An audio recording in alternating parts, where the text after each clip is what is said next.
Hello guys and welcome to this video. I recently realized that probably not everyone is familiar with what a fountain pen is and how a fountain pen actually works.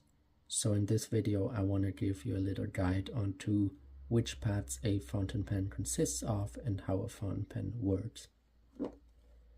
In this case we have a fountain pen made by the German company of Lamy.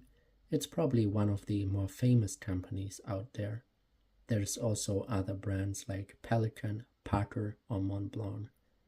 In some cases you can spend up to several $1,000s for a fountain pen if it's just made out of the right material. On this fountain pen we have a screw-on, screw-off cap. In many cases fountain pens actually have a click-on, click-off cap.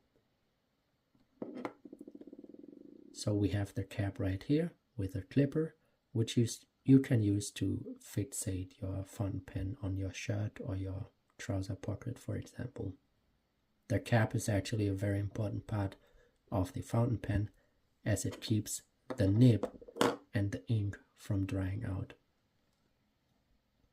So we have the main part of the fountain pen here.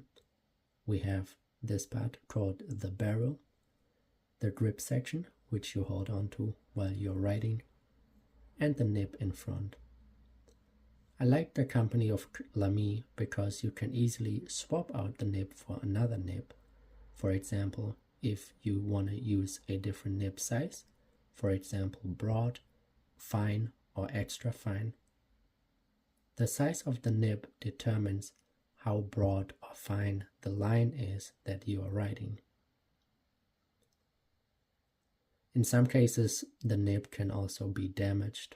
For example, if your fountain pen falls to the ground, and you can just easily swap it out for a new one.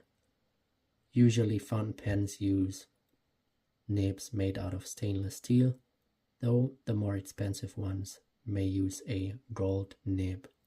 I don't see much of a difference actually, but a gold nib is usually a little softer and a bit more springy than a stainless steel nib. We can actually screw off the barrel of the fountain pen, and here we find the ink cartridge. If you don't want to use a cartridge, you can also use a converter. A converter sort of works like a syringe. You can put it into the glass of ink and then just suck up the ink into the converter and then just pop it into the fountain pen as if you are using a cartridge. In some cases there are also fountain pens, usually more on the expensive side, where they don't use neither of these mechanisms.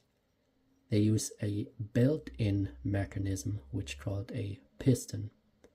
There you just basically dip the nib into the ink and then screw on some mechanism on the fountain pen to suck in the ink into the barrel.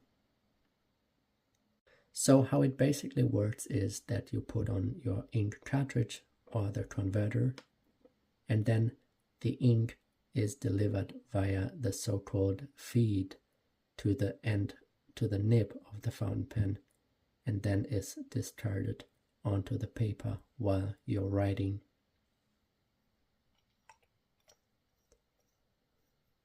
In fountain pens you can use whatever ink color you want to use, but in case you want to change the color of your ink, you should first give your fountain pen a proper clean beforehand. And how to do that, I'm going to show you in another video. Thank you for tuning in.